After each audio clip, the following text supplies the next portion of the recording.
যে জিনিসটা জানার দরকার ছিল আর কি, আসলে ওই হাদিসগুলো কখন থেকে কালেকশন করা শুরু হয়েছে? মানে আমরা হাদিসগুলা যেটা কালেকশন করা শুরু হয়েছে নবী মোহাম্মদের জীবদ্দশাতেই। নবী মোহাম্মদ যখন বেঁচে ছিলেন সেই সময় হাদিসগুলা লিপিবদ্ধ করা হয়েছে। আমরা যেটাকে আসলে সহি ভাবে জানি যে বুখারী বা তিরমিজি, তারা তো নবী মোহাম্মদের অনেক পরে জন্ম নিছে। এরা হচ্ছে হাদিসের কম্পাইলার, মানে হচ্ছে ধারাবাহিকভাবে লিপিবদ্ধ করেছেন, বই আকারে প্রকাশ করেছেন, কিন্তু তারা তো হাদিসের লেখক না। আচ্ছা আচ্ছা। আহ, ওই তাহলে হাদিসগুলোর ভিতরেই লেখা আছে, ওই হাদিসগুলোর ভিতরেই লেখা আছে, মনে করেন আবু হুরায়রা থেকে বর্ণিত। হুম? আবু জি। হুরায়রা থেকে, আবু হুরায়রা কি? আবু হুরায়রা হচ্ছে নবী মোহাম্মদের সাক্ষাৎ সাহাবী। সেই আবু হুরায়রা লিখে রাখছে, বা হযরত আলী হয়তো লিখে রাখছে, আনাস বিন মালিক সে হয়তো লিখে রাখছিল। সেইখান থেকে তার ছাত্ররা সেখান থেকে শিখছে, তার ছাত্ররা সেখান থেকে শিখছে। এরপরে গিয়ে ইমাম তারপরে হচ্ছে গিয়ে আবু হুরায়রার একজন ছাত্র ছিল, সে সর্বপ্রথম হাদিস গ্রন্থ লিখেছেন। আবু হুরায়রার জীবদ্দশাতেই সেটা তিনি পুস্তক আকারে আবু হুরায়রার কাছে নিয়ে আসছিলেন। আবু হুরায়রা সেটা মরার সময় দেখে মরছে যে হাদিস গ্রন্থ লিখিত হয়ে গেছে। তারপরে হচ্ছে গিয়ে এরপরে হচ্ছে গিয়ে আরো কয়েকটা হাদিস গ্রন্থ লেখা হয়েছে। আব্দুর রাজ্জাক নামক একজন হাদিস গ্রন্থের লেখক আছেন। তারপরে আরো কয়েকজন লেখক আছেন। এরপরে ইমাম আবু হানিফা একটা হাদিস গ্রন্থ লিখেছেন। এরপরে সেই হাদিস গ্রন্থটা আবার ঘুরতে ঘুরতে কিছু বাদ গেছে, কিছু আবার যুক্ত হয়েছে। নতুন আরো কিছু হাদিস অন্য সাহাবীরা এসে বলছে, সেগুলো এসে যুক্ত হয়েছে। এর বহু বছর পরে অনেকগুলো হাদিস গ্রন্থ লেখার পরে পরে গিয়ে ইমাম বুখারী আবার একটা বড় সংকলন তৈরি করছে। সেই বড় সংকলনের ভিতরে তিনি যেগুলাকে সহি গ্রেডিং দিচ্ছেন, সেই সহি গ্রেডিং গুলা রাখছেন। এবং অন্যান্য যে সহির গ্রেডিং তিনি দিচ্ছেন, অনেকগুলাকে রাখেন নাই। তিনি বলছে তাহলে আমার বইটা অনেক বড় হয়ে যাবে, আমি এটা সংক্ষিপ্ত আকারে লিখতেছি, সংক্ষিপ্ত আকারে আমি যেই জিনিসগুলো পাইছি সেই জিনিসগুলো লিখে রাখতেছি। কিন্তু তিনি সংগ্রহ করছিলেন আরো অনেক বেশি হাদিস, সবগুলাকে তিনি রাখতে পারেননি। আরেকটা গ্রন্থ তিনি লিখছিলেন হাদিসের উপরে, সেটার ভিতরে কিছু আবার লিখে রাখছে। কিন্তু তিনি যাওয়ার সময় বলে গেছেন এছাড়াও আমার হাদিস গ্রন্থ ছাড়াও আরো অনেক সহি হাদিস আছে যেগুলো আমি লিপিবদ্ধ করতে পারিনি, আমার জীবদ্দশাতে আমি পারিনি, হয়তো ভবিষ্যতে কেউ করবে।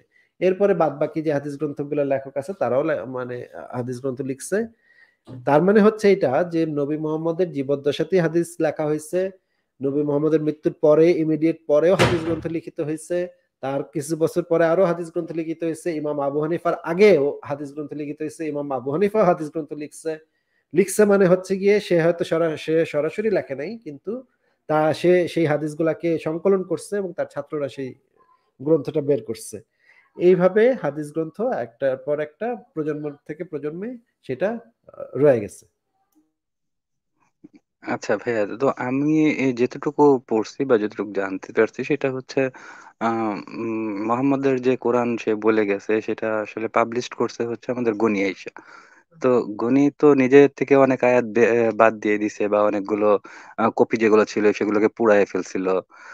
তো সেক্ষেত্রে উনি আসলে কতটুকু হাদিসগুলোকে কারেকশন করে রাখছে, যেগুলো যেগুলো তার মতো বিরুদ্ধে চলে গেছে সেগুলো কি সে রাখছে কিনা, কিংবা হচ্ছে এরপরে যে আব্বাসিয়ারা আসছিল, কিংবা এই কি বলে ওদেরকে, আহ, মবিয়ারা ছিল, তারা যে রাজত্ব চালায় গেছে, তারা তো মূলত আসলে মোহাম্মদের বিরোধী পার্টি হিসাবেই এখানে কাজ করতো রাজনৈতিক ভাবে।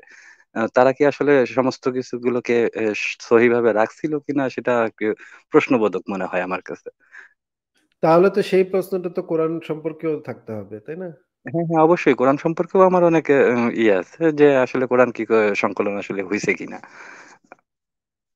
হ্যাঁ, তাহলে তো প্রথমে হচ্ছে কোরআন নিয়ে এই আলোচনাটা করতে হবে যে কোরআনটা ঠিকভাবে সংকলন করা হয়েছে কিনা। এখন কোরআন সংকলন হয়েছে কিনা সেটা জানার উপায় কি? সেটা জানার উপায় হচ্ছে হাদিস থেকে দেখতে হবে যে কোরআনটা ঠিকভাবে সংকলন হয়েছিল কিনা।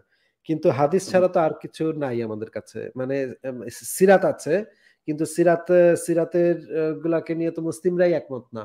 কোন সিরাতের কোন অংশটা সহি, কোন অংশটা সহি না, এটা নিয়ে মুসলিমরাই একমত না। তাইলে এই যে এই জিনিসটা নিয়ে আসলে বিভিন্ন ধরনের মতামত আছে। তাহলে সেই জিনিসটা দিয়ে আমরা কিভাবে কোরআনকে ভেরিফাই করব ভাই? জি জি, আমার কাছে সেটাই প্রশ্নবিদ্ধ মনে হয়। যেখানে আমি কোরআনকে সহি পাচ্ছি না, সেখানে আমি হাদিসকে আসলে কতটুকু সহি মানতে পারবো?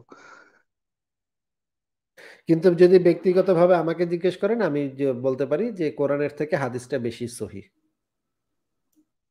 উম ঠিক আছে। মানে হাদিস দিয়ে আসলে মোহাম্মদকে বলেন বা ইসলামকে বলেন খুব ভালোভাবে পচানো যায়। অ্যা সেদিক থেকে না, কি না আপনি পচানো যায় না। বিবেচনা করবেন? পচানো যায় এইজন্য না। কারণ কোরআন কম্পাইলেশন এর যে পদ্ধতি এবং হাদিস কম্পাইলেশন এর যে পদ্ধতি, এই পদ্ধতিগুলা যদি আপনি পড়েন দেখবেন কোরআন কম্পাইলেশন এ কোন ধরনের কোন যাচাই-বাছাই, কোন ধরনের কোন ক্রস চেক, কোন ধরনের কিছুই ছিল না। যার যেটা মনে হইছে যে যেখান থেকে পারছে সেখান থেকে একটা করে নিয়ে আসছে, ওইটারে ঢুকাই দিছে।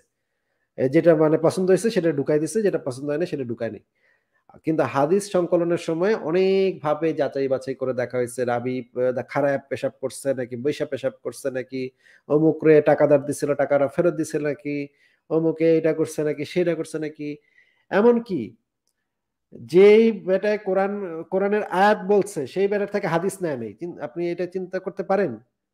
যে জি, জি, বড়, বড় হাদিস প্রণেতারা এমন ব্যক্তির থেকে হাদিস নেয় নাই যে বেটা কোরআনের অনেকগুলা সূরা আইসা বইলা গেছে। এছাড়া আর কোন মানে হাফেজ ছিল না। ওই সময় ওই বেটার জি। থেকে ওইটা নিছে। ওই সূরা নিয়া কোরআনের ভিতরে ঢুকাইছে। কিন্তু ওই বেটার থেকে হাদিস নেয় নাই কারণ ওই বেটা মিথ্যাবাদী। ওই বেটার মানে ভালো না, স্মরণ শক্তি ভালো না। তাইলে আপনি চিন্তা করেন, তাইলে জি, কোরআন মাসুদ কিভাবে কিংবা ওই যে কাবে এরা ছিল তারা তো আসলে কোরআনকে বলে নাই মানে সহি বলে নাই। আ আব্দুল্লাহ ইবনে মাসুদ যিনি ছিলেন কোরআনের সবচাইতে বড় পণ্ডিত, কোরআনের উপরে সবচাইতে বড় পণ্ডিত। এই বেটায় ওসমানের সময় বিদ্রোহ করে বসছে ওসমানের বিরুদ্ধে যে এই যে কোরআন লেখা হয়েছে এটা কিছুই হয় নাই। এটা ফালতু একটা জিনিস লিখছে। এটার বিরুদ্ধে মানে সে একটা ডাক দিয়া বসছিল। যে এই কোরআন বাতিল করতে হবে। আব্দুল্লাহ ইবনে মাসুদের মতো সাহাবী যে হচ্ছে গিয়ে সবচাইতে বড় কোরআন বিশেষজ্ঞ, সবচাইতে বড় কোরআন মুখস্থকারী, যার কোরআন তিলাওয়াত স্বয়ং নবী বইসা, বইসা শুনতেন এবং প্রশংসা করতেন। সেই আব্দুল্লাহ ইবনে মাসউদই তো চিৎকার চেঁচামেচি করছে এই কোরআন নিয়া। জি। তো সেক্ষেত্রে আরকি আমি আসলে বলতে চাচ্ছি যে আসলে কোরআন যেহেতু আসলে ওইভাবে সংকলিত হয়ই নাই, সেক্ষেত্রে আসলে ধর্মটা কি আসলে আমরা সহি পাচ্ছি? বা আসলে আমরা যে তাদেরকে এভাবে অপমান করতেছি এটা কি আসলে সত অ্যা সিত অ্যা ঠিক হচ্ছে কিনা? অপমান আমরা কিন্তু করতেছি ইতিহাস যে পাচ্ছি না। অপমান করতেছি সেটা তো যেই তথ্য আমরা পাচ্ছি সেটার উপর ভিত্তি করেই তো করতেছি। আমরা তো তথ্য তথ্যগুলো ছাড়া তো আসলে তথ্যগুলো তো আসলে সঠিক হচ্ছে বলে আমি মনে করতেছি না। কিংবা তথ্যগুলা কিছু ক্ষেত্রে হয়তো আপনিও তথ্যগুলা মনে করেন সঠিক না যে তথ্যগুলা সঠিক না হলে তো যারা এই তথ্যগুলা লিখছে তাদের সমস্যা। আমি এখানে কি করতে পারি? না আপনি কিছু করতে পারেন না আমি সেটা বলতেছি না। আ আসলে সত্য উদ্ঘাটন করার কি আমাদের অন্য কোনো আর উপায় নেই? মনে করেন হিটলার মানে মনে করেন মুক্তিযুদ্ধের সময় আ পাকিস্তান বাহিনী ৩০ লাখ মানুষকে হত্যা করছে। এখন এই জিনিসটা আমরা জানছি কোথা থেকে? জানছি হচ্ছে গিয়ে যারা সেই সময় মুক্তিযোদ্ধা ছিল বা যারা সেই সময় ইতিহাস বিশেষজ্ঞ ছিল তারা এই বিষয়টা পরবর্তীতে আমাদেরকে বলছে। বা তারা পরবর্তীতে লিপিবদ্ধ করছে, ইতিহাস লিপিবদ্ধ করছে। এরকম হইতেই পারে যে তারা সবাই ২ নাম্বার ছিল। তারা সবাই মিথ্যা কথা লিখছে। এখন এখন আমরা আচ্ছা, কি বলব? আসিফ ভাই, এর থেকে তো ইজি আছে। শান ভাই, আপনি কি বিশ্বাসী? মানে ইসলাম ধর্ম বিশ্বাস করেন? আমি আসলে বিশ্বাসী বলতে পারি না নিজেকে। মানে আপনি কি আমি চান মানে ইসলাম ধর্মটা সত্য হোক, নবী মোহাম্মদ সত্য হোক, আল্লাহ সত্য হোক, এটা কি চান কিনা? আমি প্রচলিত যে কোরআন আছে বা যে ধর্ম অনুযায়ী আমরা মোহাম্মদকে ভাই, চিনছি আল্লাহ সেটাকে আমি বিশ্বাস বিশ্বাস করেন? করতে পারি না। আল্লাহ বিশ্বাস করেন? না আসলে এভাবে বিশ্বাসী না। আল্লাহ বিশ্বাস করেন না। মোহাম্মদ যে রাসূল ছিল এটা বিশ্বাস করেন? মোহাম্মদ রাসূল ছিল হ্যাঁ, বিশ্বাস করি। কিন্তু আসলে আল্লাহ মানতে বিশ্বাস পারি না। করেন না মোহাম্মদ আল্লাহর রাসূল এটা বিশ্বাস করেন? ভাই এই চালাকিগুলা কেন করেন আপনারা ভাই? না, না, এই না। এই ফাইজলামিগুলা কেন করেন মোহাম্মদ ভাই কার প্লিজ? রাসূল ছিল? ছাগলের রাসূল ছিল না কিসের রাসূল ছিল? মোহাম্মদ উট চড়াতো না ছাগল চড়াইতো, সে ছাগল আমি ছিল সেটা আমি বলি মনে নাই। করি। রাসূল রাসূল রাসূল কার ছিল? মোহাম্মদ যে রাসূল হিসেবে বিশ্বাস করেন, কিসের রাসূল ছিল? কার রাসূল ছিল? রাসূল তো আল্লাহ আল্লাহ বিশ্বাস করেন না কিন্তু মোহাম্মদ রাসূল ছিল এটা বিশ্বাস করেন। মাশাআল্লাহ ভাই আপনি তো ভাই সেরকম একজন। ভাই এটা হচ্ছে আমি যেটা বলতে চাচ্ছি সেটা হচ্ছে যে আপনি নতুন একটা ধারা ভাই চালু রাসূল করতে পারলে ভাই আপনি ওই রাসূল ধারার বিশ্বাস ভাই আপনি আমার কথা একটু মনোযোগ দেন। রাসূল বিশ্বাস করেন আপনি? মোহাম্মদ যে রাসূল ছিল এটা বিশ্বাস করেন? হ্যাঁ, মোহাম্মদ হয়তো একটা ধারার রাসূল ছিল। কিসের রাসূল ছিল? মানে আল্লাহ বিল্লাহ ছিল না তাহলে তার কার রাসূল ছিল সে? মানে কার বার্তা মামদূদের নিয়ে আসতো? রাসূল, মামদূদের কার রাসূল বার্তা ছিল। নিয়ে আসতো সে? সে তার নিজের মনোগত কিছু বার্তা নিয়ে আসতো যদি রাজনৈতিকভাবে কোন দেশ কোন পরিচালনা নিজের করার জন্যে। মানে ল্যাংটা পাগলের মতো, মানে নিজে নিজে নিজে যেটা চালাইতে পারে, নিজের ধর্ম চালু করছে সে আর কি। ওটা জি, ওটার জি। মধ্যে কোনো ডিভাইন নলেজ ছিল না। না। তাইলে ভাই আপনি যদি এই ধারার ইয়েটা মনে করেন যে নবী মোহাম্মদ কোনো ডিভাইন ইয়া করে নাই, ডিভাইন কোনো জ্ঞান নিয়ে আসে না, এসে সে নর্মাল একটা 10টা মানুষের মতো একটা বিয়ে ছিল, তাহলে ভাই আপনার এই ন্যারেটিভ নিয়ে আমি মনে করি আপনার আহ, মুসলিম যারা আছে, যে ইসলামিস্ট যারা আছে, তাদের সাথে ইয়ে করা উচিত, তাদেরকে কনভিন্স করা উচিত। আপনার যদি ইয়েটা সত্য হয়, পজিশনটা সত্য হয়, তাহলে তারাও যদি মেনে নেয় তাহলে তো ভালো, আমরা সত্য জেনে গেলাম। আপনারা, আপনি যেহেতু প্রচলিত ধারার ন্যারেটিভটা গ্রহণ করতে যাচ্ছেন, আপনি মনে করতেছেন আপনার ন্যারেটিভটা হচ্ছে বেটার ন্যারেটিভ, দেন আমি মনে করি যারা এই ন্যারেটিভে অলরেডি বিশ্বাস করে, প্রিচ করে, এবং ওই ন্যারেটিভটা সমাজে ছড়ায়, সমাজে একটা কেও সৃষ্টি করতে যাচ্ছে, সমাজটাকে ব্যাকডেটেড করতে যাচ্ছে, তাদের সাথে আপনার এই ট্রুথ ভ্যালু নিয়ে কথা বলা উচিত। কিন্তু ফারাজ ভাই, আমার তো আরো প্রশ্ন আছে। উনি প্রচলিত কোরআন এবং প্রচলিত হাদিস সিরাত এগুলো কিছুই মানেন না, তাহলে নবী মোহাম্মদ বলে যে আদৌ কেউ ছিল, এই জিনিসটা আপনি পাইছেন কোত্থেকে?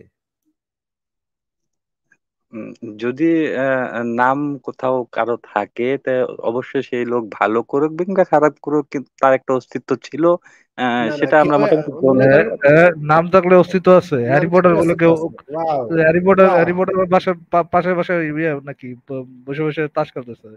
শার্লক হোমস, বুঝছেন ফারাজ ভাই, শার্লক হোমস বলে না ইংল্যান্ডে একটা লোক ছিল, বুঝছেন? থাকতেই তো হবে, কারণ নাম আছে, লোক থাকবে না? ফেলুদাও তো মানে ট্রুলি এক্সিস্ট করতেছে নাকি? ভাই উম, এত যুক্তি, এত যুক্তি ভাই, এত যুক্তি ভাই, এত যুক্তি কিভাবে মাথায় মানে আটে, এটা তো বুঝলাম না ভাইয়া। এটা মানে কঠিন যুক্তি আপনার মাথায় আটতেছে তো। না ভাই, আসলে সত্য হচ্ছে যে আসলে আল্লাহ নাই সেই জিনিসটাও আমি মানতে আপনাকে পারতেছি আমি না। জিজ্ঞেস করেছি, আপনাকে আছে আমি জিজ্ঞেস সেটাও করেছি ভাই, মানতে আপনি আচ্ছা কোরআন আসিফ ভাই, মানেন না? লেটিভ কমপ্লিট সেন্টেন্স, আল্লাহ নাই সেটা মানতে পারতেছে না, তারপরে? উনি যে আছে সেটাও মানতে পারতেছি না। আচ্ছা, তারপরে এখন এখন আমাদের কি করার আছে? কিন্তু ফারাজ ভাই, আমার প্রশ্নটার তো উত্তর পাইলাম না তো। আমি আচ্ছা ওনাকে আচ্ছা, জিজ্ঞেস সরি। করছিলাম যে উনি কোরআনও মানতেছেন না, হাদিসও মানতেছেন না, সিরাতও মানতেছেন না, ইতিহাস সবই নাকি রাজনৈতিক ভাবে মোহাম্মদকে এটা সেটা করে করে মানে ইতিহাস বিকৃত করে ফেলছে। কিন্তু নবী মোহাম্মদ বইলা যে আদৌ কেউ ছিল, এইটা উনি কিভাবে আমাকে প্রমাণ করবেন? কোন দলিল দিয়ে প্রমাণ করবেন? এবং যদি প্রমাণ করতে না পারেন, তাহলে যে বেটা ছিলই না সেই বেটারে যদি আমি গালিও দেই, তাতে ওনার কেন মানে হ্যাঁ, ইয়াও হচ্ছে না? ইমাজিনারি ক্যারেক্টারকে গালি দিলে আপনার ওনাকে গালি আপনার দিলে সমস্যা আসলে কি? আমার ওনার ভালো কেন লাগে আর কি। ওনার আমি কেন নিজেও উঠা গালি দিই। ওনার কেন কেরা উঠা যায় এটা না, শুনলে যে ওনাকে আমার আপনার ভালো লাগে, মানে মোহাম্মদকে আপনার ভালো লাগে? না, যে মোহাম্মদকে যেহেতু আমি দেখি নাই, তো তাকে ভালো লাগার প্রশ্নই আসে না। ইভেন কিছু কিছু জায়গায় কথা বলতে গেলে ওনাকে আমিও গালি ভাই, দিই, আসিফ আপনাকে ভাই যেভাবে আপনাকে বলতেছে। আপনাকে আমি যে প্রশ্নটা করেছি, আপনি একটু স্পেসিফিকলি সেটার উত্তর দেন প্লিজ।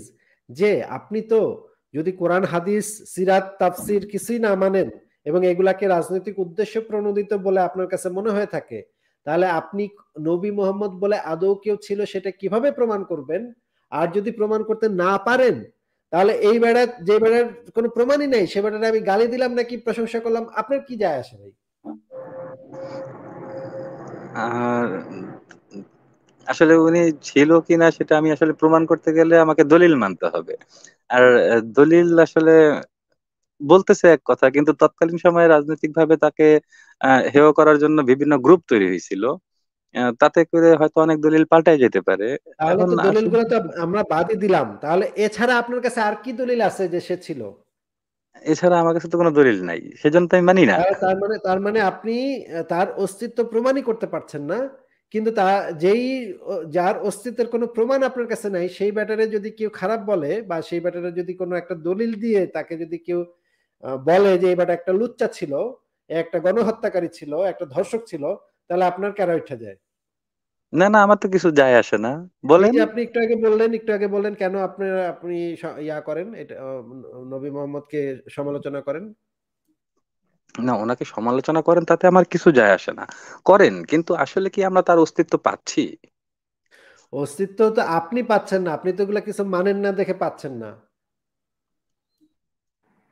আচ্ছা, আপনি আমাদের থেকে কি এক্সপেক্টটা কি করতেছেন? আসলে আমি এক্সপেক্ট যেটা করতেছি সেটা হচ্ছে আহ, এই যে প্রচলিত যে দলিলগুলো আছে এর বাহিরে কি তার কোনো পরিচয় আছে কিনা। আমরা কি এটা নিয়ে আলোচনা, আপনি তো এটা নিয়ে আলোচনা করতেছিলেন না, এখন তো অন্য টপিক উঠানো শুরু করছেন। আমাকে মানে আমাদেরকে কি বলতে আসছিলেন আপনি? না, আমি আসলে এটা সত্যতা যাচাই করতে চাচ্ছিলাম যে আসলে কি এগুলোকে গ্রহণযোগ্য কিনা আসলে, মানে ধর্মের নামে আপনি যে যদি বইগুলো ওটা ছিল। ওটা নিয়ে আপনার ডাউট থাকে, আপনার যদি ডাউট থাকে যে আহ, দেখেন আমি পার্সোনালি মানে আমি আসিফ ভাই খুব বেশি মাথা ঘামাই না এটাতে যে এটা আসলে ট্রু সেন্সে মানে সত্য কতটুকু বা এই সেই, বাট এটার যেহেতু ইম্প্যাক্ট আছে এটা দিয়ে ডিল করতে হয়। আপনি যদি মনে করেন যে এটার সত্যতা নাই, তবে মানে তবে আপনি একটা কাজ করতে পারেন, এটা দিয়ে আমার মনে হয় আপনার আলোচনাটা মুমিনদের সাথে করা উচিত আসিফ ভাই। আমি মনে করি ওইটা মানে হাদিস আসলেও কি গ্রহণযোগ্য কিনা এইটা যদি নাস্তিকদের ডিফেন্ড করতে হয়, তো এটা তো ভাই মানে কিয়ামতের আলামত ছাড়া কোনো কিছু না। অবশ্যই, অবশ্যই। ভাই, শান ভাই, আপনি একটু এক কাজ করেন, আপনি যেকোনো একজন আলেমের কাছে গিয়ে এই বিষয়ে আপনার যে সন্দেহ এবং আপনার যে সংশয় সেটা ব্যক্ত করেন। কল্লা ফেরত নিয়ে ফেরত আসতে পারলে তখন আমরা নিশ্চয়ই একসময় আপনার সাথে আলোচনা করব। কিন্তু চেষ্টা করবেন এ নিরাপদে থেকে এই প্রশ্নগুলো আপনি কোনো আলেমকে করতে পারেন কিনা দেখেন। যে আপনি আপনার কাছে আপনার যেটা মনে হচ্ছে যে এই যে কোরআনে রাজনৈতিকভাবে কোরআন বিকৃত করা হয়েছে, হাদিস বিকৃত করা হয়েছে, এবং এখানে আরো প্রশ্ন হচ্ছে যে তাইলে মূল কোরআনটা কই ভাই? মূল কোরআনটা যে আপনি কি আপনার কাছে কি মূল কোরআনটা আছে? বা আপনার কাছে আপনি এগুলো জানলেনই বা কিভাবে ভাই? এই আপনার কাছে কি কোনো নতুন ওহী আসছে? এখন এইগুলা যদি আপনি কোনো হুজুরের কাছে গিয়ে বলেন তাহলে তো নির্ঘাত আপনাকে মানে আস্ত রাখবে না। তো এই আলোচনা তারপরেও যদি আস্ত রাখে এবং আলোচনাতে যে ফলাফল আসবে তখন আপনি আমাদের সাথে আলোচনা করতে আসেন। কিন্তু আমরা যে সমালোচনাটা করি সেই সমালোচনাটা হচ্ছে যেই প্রতিষ্ঠিত আহ, ইসলামী আছে, মানে শাস্ত্র ন্যারেটিভটা যেটা ডক্ট্রিন আছে। আছে, হ্যাঁ ন্যারেটিভ আছে, ডক্ট্রিনটা যে আছে সেই ডক্ট্রিনের উপর ভিত্তি করে আইন প্রণয়ন হয়, মানুষ হত্যা হয়, জিহাদ হয়, নারী অবমাননা হয়, প্রত্যেকটা দেশে দেশে হয়। সেইটার বিরুদ্ধে আমাদের লড়াই, আমাদের যুদ্ধ। এইটা এখন ওইটা কতটুকু সত্য কতটুকু মিথ্যা তা দিয়ে আমাদের কিছুই ভাই যায় আসে না। মোহাম্মদ আসলে 9 বছরের আয়েশার সাথে ইয়ে করছে নাকি তার বয়স 18 ছিল, এটা দিয়ে তো আলটিমেটলি আমাদের কোনো আব্দুল্লাহ যায় আসবে না। আমাদের যে আব্দুল্লাহটা যায় আসবে তখন যদি ওটার উপর ভিত্তি করে এখন কেউ বলা শুরু করে যে আমরা অপ্রাপ্তবয়স্ক বাচ্চা বিয়ে করতে চাই, বা ওই জিনিসটা যদি হালাল করা হয়, বা ওই জিনিসটাকে যদি নর্মাল বলে, বা এটাকে যদি মরাল বলে প্রিচ করা হয়, মরাল একটা কাজ, এইটা নিয়ে সমস্যা। এবং আমরা সেই ইম্প্যাক্টটা নিয়েই কথা বলতেছি। এখন তার সাথে 9 বছরে কি আব্দুল্লাহ করছে না করছে সেটা তো, এটা ট্রুথ ভ্যালু কতটুক এটা এটা তো আমার কাছে মানে কোনো ভ্যালু ক্রিয়েট করে না। হ্যাঁ, যেমন ধরেন ফারাজ ভাই, আমাদের মানে আমরা যারা নাস্তিকরা নবী মোহাম্মদের যে সমালোচনাগুলো করি, আমাদের একটা প্রধান সমালোচনার বিষয় হচ্ছে কাফেরদেরকে মেরে তাদের মা বেটিকে তুলে এনে গনিমতের মাল হিসেবে তাদেরকে ধর্ষণ করার যে ইসলামী বিধানটা আছে সেটার। কিন্তু আমরা এই ঐতিহাসিকভাবে দেখি যে ওই সময়ে আরব অঞ্চলে অন্যান্য জাতিগোষ্ঠীও একই কাজ করত, এবং পরবর্তীতেও মানে খলিফারা একই কাজ করছে, মানে শতাব্দীর পর শতাব্দী ধরে এই কালচারটা তারা চালায় গেছে। এই কালচারটার কোনো আকপিস হয়নি, পরিবর্তন হয়নি। এবং এই যে রিসেন্ট আমল পর্যন্ত আমরা দেখেছি যে আইসিস যেই কাজটা করেছে, আইসিস যেই কাজটা করেছে, ইয়াজিদি মেয়েদেরকে, খ্রিস্টান মেয়েদেরকে তুলে নিয়ে গিয়ে বাজার বসাইছে, স্লেভ মার্কেট বসাইছে মেয়েদেরকে, মেয়েদের স্লেভ মার্কেট, সেখানে $100 $200 বাচ্চা মেয়ে হইলে ফারাজ ভাই মানে কি রকমের ভয়ঙ্কর ব্যাপার। বাচ্চা বাচ্চা মেয়েকে, বাচ্চা মেয়ে হলে দাম বেশি ভাই, $500 $1000, একদম একদম ছোট বাচ্চা মেয়ে হইলে অনেক দাম। মানে এবং মানে এখানে মানুষজন কিনতে আসতেছে, সেই স্লেভ মেয়েগুলাকে মানুষ কিনতে আসতেছে এবং কিনে নিয়ে যাচ্ছে। মানে কি একটা বীভৎস অবস্থা, হ্যাঁ। এখন এই জিনিসটা তো আমরা দেখতে পাচ্ছি যে ইসলামের মানে হিস্ট্রিতে এই জিনিসটা খুবই নর্মাল একটা জিনিস হিসেবেই তারা পালন করছে যুগে যুগে।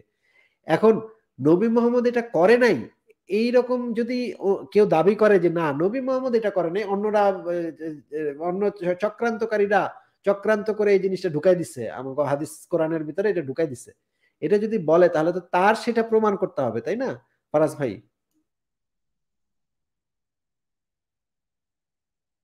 জি জি জি ভাই। অবশ্যই ভাই, ওটা তো প্রমাণের দায়িত্ব তারই। এখন তো ওটা তো অন্য কারো প্রমাণ করা যাচ্ছে না যে ওটা আসলেও ঘটে নাই, বা ওটার সত্যতা নিয়ে সমস্যা আছে। আম, এটা স্টাবলিশ ন্যারেটিভের বাইরে যদি কেউ অন্য একটা কথা নিয়ে আসতে চায়, তাহলে তো এটা দায়ভার তো তার নিজেরই যে দাবিটা করতেছে। হ্যাঁ, শান ভাই আপনি যদি তাহলে এই জিনিসটা প্রমাণ করতে পারেন যে আ এ আপনার আপনার যে চিন্তাটা সেটা যদি আপনি প্রমাণ করার মতো কোনো দলিল আপনার কাছে থাকে তাহলে আপনি সেটা নিয়ে আমাদের সাথে একদিন বসতে পারেন। আর যদি সেটা না থাকে তাহলে তো আপনার অবশ্যই উচিত না না মুমিন আসিফ ভাইদের ভাই, সাথে ওটা আলোচনা যদি করা। থাকে তাহলে ওটা দলিল নিয়ে আপনি মুমিনদের কাছে যান প্লিজ ভাই। আমি সিরিয়াসলি চাই না যে কোনো নাস্তিক বসে বসে আহ, হাদিসের সত্যতা যাচাই যাচাই করুক। আমি চাই না আসিফ ভাই, এটা মুমিনদের মাথা ব্যথা মুমিনদের করতে দেন প্লিজ। আচ্ছা ঠিক আছে। তাহলে শান ভাই আপনাকে তাহলে বিদায় জানাই নাকি?